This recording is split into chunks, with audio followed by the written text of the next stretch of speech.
What happens in their mind? When you go silent for months, you stopped explaining, you stopped defending, you stopped trying to make them see your side. And now you sit there wondering if silence was a mistake. Should you have said more? Should you have fought harder? My friend, let me tell you this with honesty. Silence after explanation is not surrender. It is strength refined into calm. Explanation feeds confusion. Silence exposes truth. When you stop explaining, you force others to hear the echo of their own conscience, and that voice is far louder than yours could ever be. Today, in this video, I will explain 7 things that seem to happen. Number 1. The illusion of indifference. At first, it looks as though they do not care. They carry on laughing, posting, performing happiness like it's their new hobby. To your eyes, it seems your silence has fallen flat, that they've erased you with ease. But that is the illusion of indifference. The human mind despises silence. It cannot stand empty space. It fills it with questions, with guilt, with restless thoughts that won't settle. Your silence, though invisible, becomes the weight they can't identify. It sits in the corners of their mind, whispering doubts they try to ignore. They'll tell themselves you're cold, distant, unfeeling. But when the night grows quiet and distractions fade, the illusion crumbles. What's left is not peace, but discomfort. The first sign that your silence is working. Number 2. The shift they don't see. Days turn into weeks. They wait for your message, expecting you to fold, to reach out, to explain yourself just one more time. But you don't. You stay still. And that's when the shift begins. Your absence transforms from quiet to curiosity, from curiosity to ache. They start revisiting old conversations, scrolling through your photos, dissecting your silence like detectives searching for meaning. But you give them nothing, not a word, not a sign. That's when the mind begins to turn on itself. The Stoics once said, "It is not events that disturb us, but our judgments about them." Your silence forces them to face those judgments, and when those judgments collapse, their certainty follows. What they thought was control turns to doubt, and what they thought was freedom begins to feel like loss. Number 3. The mirror of regret. Regret does not strike like lightning. It seeps in like fog, quiet, slow, and inescapable. At first, they convince themselves that they've moved on, that life without you is lighter. They fill their days with noise, faces, and distractions, but silence has a patience they cannot outrun. In those unguarded moments, the lonely drives, the sleepless nights, the quiet walks, regret begins its work. You didn't vanish from their world. You became a mirror. And mirrors are ruthless.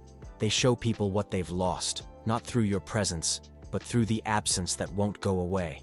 Regret does not shout. It whispers. And silence is the perfect stage for that whisper to grow until it becomes unbearable. Number 4. Transformation in the quiet. Silence is not only something you give them, it's something you give yourself. While they're circling through denial and distraction, you are rebuilding. You're not chasing validation or begging to be understood. You're becoming, like a seed buried in the dark. Your growth happens out of sight, but never without purpose. You are turning your stillness into strength. You're learning that you don't need to be loud to be powerful. Marcus Aurelius once said, "The best revenge is to be unlike your enemy." And that's what silence does for you. It refines you. It purifies you. It turns pain into purpose and noise into wisdom.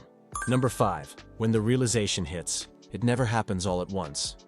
It comes in fragments: a photo of you smiling again, your name mentioned in passing, a familiar song that brings you back to their thoughts. And suddenly, the silence they once mocked becomes deafening. They realize what you took with you wasn't just attention or presence, it was peace. They begin to understand that your silence was never punishment, it was power. And that understanding cuts deeper than any goodbye. Because now, they know it wasn't anger that made you stop explaining, it was growth. And growth, my friends, is something no one can undo. Number 6. When they return. And yes, they will return. Not because you begged, not because you waited, but because silence did what words could never make them see. It made them feel. It made them remember. But by the time they come back, you will have changed. You will no longer crave to be understood. You will no longer need their validation. You will have outgrown the version of yourself that needed to be explained. You'll look at them, not with bitterness, but with peace, because silence didn't just protect your pride, it built your power. And that is the victory they'll never forget. Number 7. The oath of quiet power. So write this down. Keep it where doubt can't reach you. You do not need to explain yourself to be understood. You do not need to speak to be heard. Your silence carries your truth louder than words ever could. That is your oath. That is your calm. That is your strength. Remember, the quiet you hold today will echo in their mind tomorrow. Because silence, my friends, is not emptiness, it is mastery. It is the art of knowing that peace speaks for itself. Say it with me. Silence is strength, silence is peace, silence wins. So if this message finds you at the right time, when your heart is tired, when your mind is restless, when your silence feels like it's being tested, remember this: you are not invisible. You are becoming unshakable. The world may not notice your quiet now, but one day they will understand the strength it took to say nothing. You are not losing by walking away. You are winning by choosing peace. Let your silence speak for you. Let your calm be your answer. Let your stillness be the proof of your power. Because when the noise fades and the games end, it's not the loud ones who last. It's the ones who learn to be still, to trust, to rise in silence.